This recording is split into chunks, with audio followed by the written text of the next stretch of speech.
This video will guide you in renting a house in Qatar. Want to know more? Stay tuned.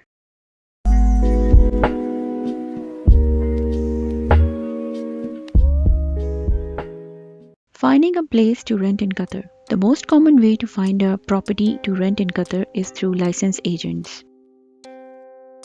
Number one is websites. There are websites that provide a variety of options for all budgets.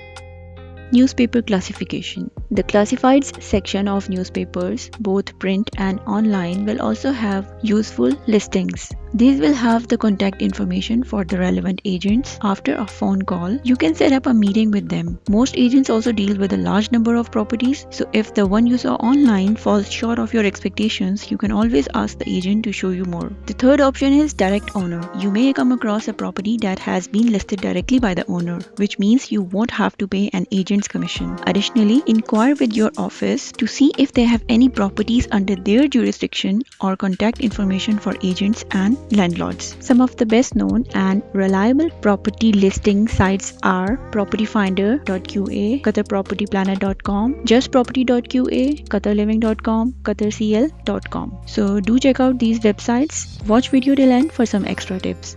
Please like, subscribe and press the bell icon to get notified of further videos. So let's talk about security deposits and checks. In Qatar, all tenancy contracts are for a year. You will need at least 13 blank checks because you may be required to submit 13 months rent in the form of post-dated checks, as well as a security deposit, usually a month's or half rent month's amount. The security deposit is fully refundable at the end of your stay if no damages have occurred. Please keep your security deposit receipt in a safe place. You will need it to claim your refund. If you use the services of an agent, you can pay the commission in cash or by check. The Real Estate Lease Contracts Office also charges a small fee, and the paperwork should be handled by the agent in consultation with the landlord. The tenancy contract is written in Arabic, and you will be given an English translation. You might want to have a translator look over the final copy to ensure that no important details have been conveniently left out in the English copy. In the unlikely event of a dispute at any point, the Arabic contract will take precedence over the English contract. Landlords frequently request quarterly post-paid checks, resulting in 4 checks rather than 12. If you are willing to pay, your annual rent will be reduced slightly from what you would have to pay if you choose monthly payments. Negotiate and determine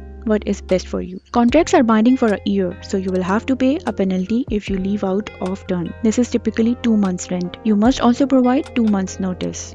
Once you contact an agent, you can set up a convenient time once you have all your documents in hand, all of which you need when you sign a rental agreement. So number one is residence permit or visa. Next is Qatar ID card, your employer's or sponsor's ID card or trade license along with your salary slip, a checkbook with at least 13 blank checks. Without these documents, you will be unable to book a place that you like. So now let's talk about the utilities and telecommunications when you are renting a property in Qatar. While the infrastructure is in place in rented apartments and villas, things like light fittings, air conditioning, Wi-Fi plug-in points, landline phone points, and so on have to be borne by the tenant. Moreover, all applications to services and expenses thereafter must be paid by the tenant, unless otherwise agreed upon.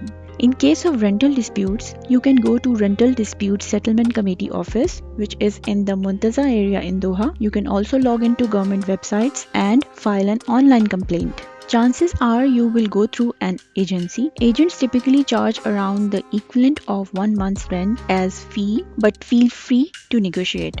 The Real Estate Lease Contracts Office will impose an annual registration fee of 0.5% of the annual rental value of the premises you occupy. The minimum is 250 riyals, while the maximum is 2,500 riyals. If you are renewing your contract, there is no fee except the one levied by the Real Estate Lease Contracts Office. Hopefully this video was helpful for you. Do not hesitate to like, subscribe, share and comment. I will highly appreciate your action. See you in next video. Take care.